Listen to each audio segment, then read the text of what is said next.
Welcome to Kenton's videos. Enjoy the video. You start by getting the basics out of the way. Power cycle the headset and controllers, then confirm batteries are above 20% or swap them now.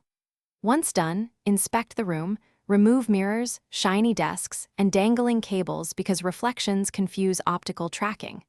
Make sure lighting is steady, not flickering from LEDs or fluorescent strips.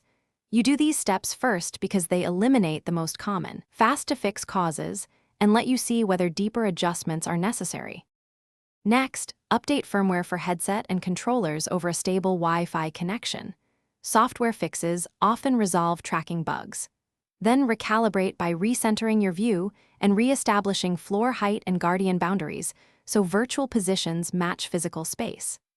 Adjust external camera or base station angles slightly toward the play center, not the ceiling, and repair controllers if you still see drift. These steps refine the system's internal model and correct for subtle misalignments that survived the initial checks.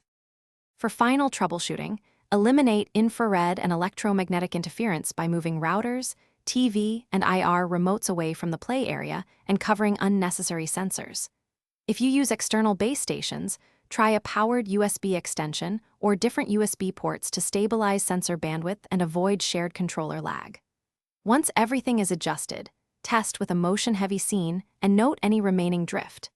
If problems persist, perform a factory reset or collect logs and contact support.